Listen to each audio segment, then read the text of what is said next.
right at the bottom of the mountain. I wasn't even allowed near it, and there was these Swiss policemen in orange jackets, and I asked them what was going on. And they generally didn't know. They said, well, there's an important meeting going on. We don't know anything about it. We've just been told that no one can go up through this road any further than here. And they said, oh, I think it's ending this afternoon and you'll be able to go up tomorrow or something. And these people were, in effect, guarding people they had no idea about. They had no idea what their agenda was, horrendous for their own families. And this is how it works. And we come back again, Alex, to what I was talking about earlier. It's not just those protesting about various injustices that need to get informed about how the whole thing works and how it's all connected.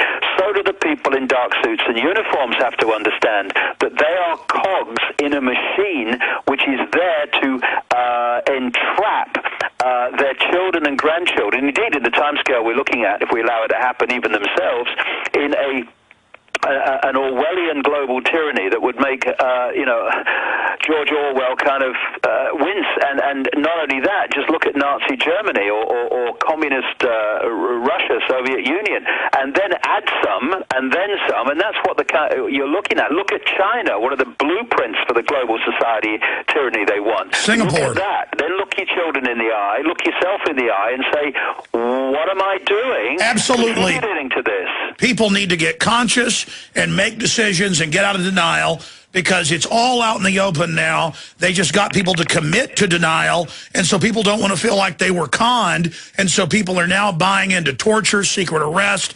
checkpoints, and one of the other big mind control systems is role-playing. Oh, it's just civil libertarians that don't like illegal checkpoints or warrantless blood draws.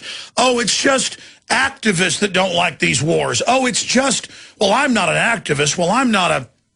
People need to see themselves in the role of getting informed, and then as they grow, informing others, because this is a life and death situation. Here's my last point that we're going to jam in a few phone calls from folks that have been patiently holding: Ron, Jack, Richard, and John. We'll just have time to get to those. But TSA invades roads, highways with Viper checkpoints. They've got 9,000 locations with telescreens going up in shopping malls, Walmart, saying, watch your neighbors.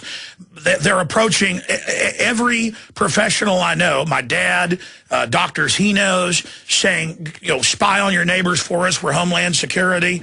They are rolling out something by every historical yardstick that is super tyranny, and some people are waking up, others are waking up but getting scared, and others are just saying, this is freedom. Warrantless wiretapping, drones, the government taking veterans' death benefits. I mean, it's just, we're already living in incredible looting and stealing that's going on, and they want us to not trust each other and spy on each other instead of looking up the mountain at the globalist. They're the ones we should be watching.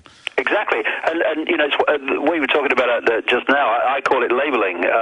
They label people so that you're all, if you like, tarred with the same brush. This is what this Southern Poverty Law Center was trying to do, and the ADL do when they talk about you believe this, oh, you're a far-right extremist. Of course, what we're looking at again with the spy on your neighbor is just what we were talking about a few minutes ago. There are too few of them to control and keep surveillance on the population, so they have to get the target population to keep surveillance on each other. This is how it's working, divide and rule on a massive scale. The beast is trying to replicate itself and build the army it needs. That's why we've got to build our army of awakening now so people recognize it. That's it. And the other thing you mentioned, a very relevant point, is embarrassment. Hey, people, if you believe the world was a certain way and now you're starting to realize it was nothing like that, nothing to be embarrassed about. From cradle to where you are now, you have been bombarded through your education system, through the media, day after day, minute by minute, with a certain view, an information source that tells you certain things are true about yourself, the world, and how it works. And therefore, don't be embarrassed about the fact that you bought it, because almost anyone would buy it. Instead of that, celebrate the fact that you have broken out of it, and let's move on. Instead of, no, it can't be like that because I must have been wrong earlier in my life. We're all wrong earlier in our life until we start to understand what's going on. So get used to it and get on with it. Absolutely. I liken it to a neighbor who you ask to water your plants, and you come back and your jewelry's all stolen. And then you go, well, it couldn't have been them that did it. And then you have them watch your house again, and now your TV gets stolen and your computer. Pretty soon, you stop having that neighbor watch your stuff. We've just been trained to accept government megacorporations raping and robbing us. Wake up, get off your knees, get out of your trance. Ron in New York, you're on the air with David Icke. We're going through to 30 after, and then we're going to let him go in about 10 minutes. He's been gracious. Go ahead, Ron.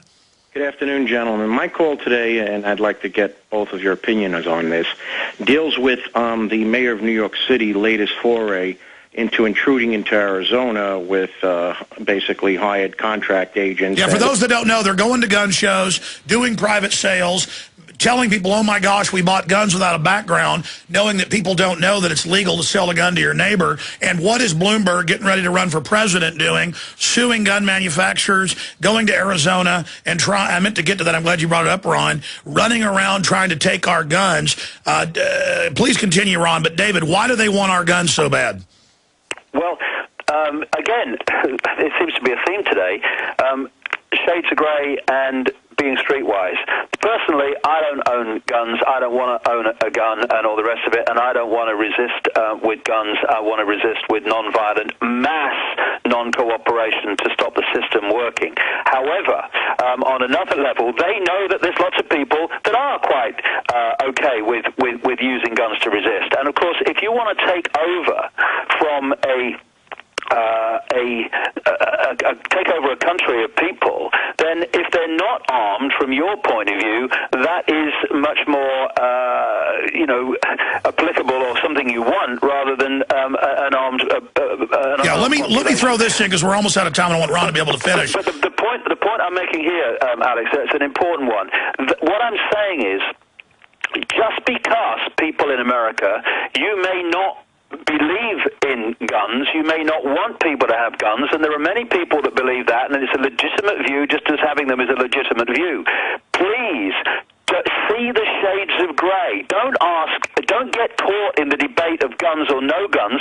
Get caught in the understanding or the question, why do they want to take the guns from the population now? What's the agenda for that? Who benefits from that from their point of view? Because they want us to get into this no-gun debate, because that takes us over here. We need to focus, whether we believe in guns or whether we don't, on why they want to do it now. And it's because they will find that easier from their point of view to, in their mind, to take over an unarmed population rather than an armed one. David, I want to be able to have Ron counter back and get to some other calls, but let me just myself state this clearly, to use a Star Wars analogy. Obi-Wan Kenobi's not running around with his lightsaber killing innocent people. He uses it in defense. And the issue is it's a major checkmate that if things get so desperate and they're taking people to put them on trucks to FEMA camps, that if the Germans would have had guns and resisted, that wouldn't have happened. The same thing with Lenin or Stalin. And so I'm nonviolent offensively, but nobody's taking my kids to a FEMA camp, period, and they can't stand it, and they know it, and people need more guns. It's the answer against this tyranny, the counterbalance of power against this paramilitary globalist force, massively in an arms race against the people. Ron in New York, your comment on that. Okay, my larger point was actually going to be about the spinning and manipulations of the media. I've noticed one thing from all the tapes I've seen where they, have these videotapes supposedly of what took place in Arizona, these sales. And what I have noticed is that you do not see a sale come to fruition, meaning the guy makes a statement about, I can't pass a background check, but you don't actually see somebody transacting, giving him a firearm, and he gives them cash. Now, I've seen this been reported for 2 days now, and I find that unusual, and I begin to wonder whether there even was a transaction. We're just being manipulated. No, Ron, it's a great point. There is so much lying going on. I appreciate your call. Any other comments on that, David?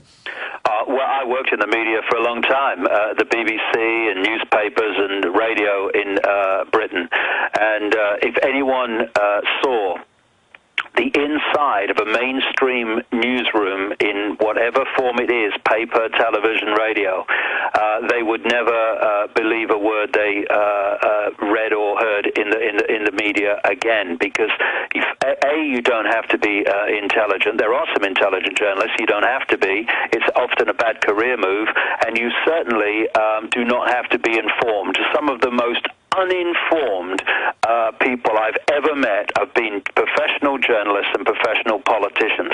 And there's also this least line of resistance. If you are a proper journalist and you are interested in the truth, then you are going to constantly be in conflict with those running your media organization who don't want you to cross that line. So there comes a point where to advance the career, to keep the job, to keep the check coming in at the end of the month, you stay within those lines. And what does that mean? You say what is within the acceptable realm and ratio of the norms. And if the norm is guns are bad, gun shows bad, then that's how you report it. Absolutely. And if you play ball, then you ascend in that mainstream media system. But now people are aware of it, so it's falling apart. So the globalists are coming in, trying to restrict the alternative media, and the fight is on. Let's talk to Jack in Illinois. Jack, you're on the air with David Icke. Hi, gentlemen. I just have one quick, hi, David, one comment and one quick question. I think it's important that people stay positive because like attracts like, and also fearless, because at the end of the day, the light is going to prevail, and everyone needs to have that reassurance. And then my question for you, David, is I'm a fan of yours. I've seen many of your videos. Could you please explain to Alex's listeners your concept of combing the mirror? Combing the mirror, yeah. First of all, Jack, I absolutely agree with you about staying positive. I talk about the things that are happening and some of the things we need to do to stop them happening, but my view of the outcome is very, very positive. I think well, it's positive to admit the bad, so then you can recognize the bad from the good. Yeah, this control system is coming down. My question is, how bad is it going to get before that comes? And that's the question we need to answer ourselves. How much are we going to stand on the sidelines and let this go on unchallenged? Because before it comes down, it's going to be more extreme than it needs to be if we resist it or stop cooperating with it now. In terms of combing the mirror, well, in the time we've got, Jack, difficult, but in simple terms, we are projecting all the time our inner state of being, in many ways, Alex, in the same principle as the way we have the internet as a projection of our own collective mind.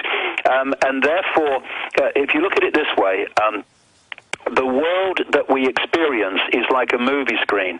The inner self is like the projector at the back of the theater. And we can stand and shout and cuss at the screen in the theater for as long as we like. It ain't gonna change. It's hit the screen, it's a done deal. We have to go back to the projector and change the reel. And all the time we're being encouraged to look outside of ourselves for answers when the answers are actually within us, because the world is a collective expression of the current state of well, that's human Plato's cave. consciousness. That's Plato's cave. If they don't stop that, if we don't change that, then nothing can change. For instance, inner self, I have no power. Outer expression, a few people run the world. Inner self, I do not have the courage to stand up for what I believe in. Outer expression, a few people run the world. When we change, the world must change, because the power that is being used to control us is the power we give away every minute of every day. Beautifully when we stop said. doing that, the power dynamics shifts dramatically, and it's all over. Absolutely. I'm going to jam in a few quick questions, a few final calls are from Richard and John. Then we're out of time, David. This has been amazing. But just in my 16 years fighting the globalist, incredible success, because I know history and believe in the destiny of liberty. You've had incredible success. There are other people more intelligent who have greater potential than you and I do. They need to realize they have that potential and step up to the plate.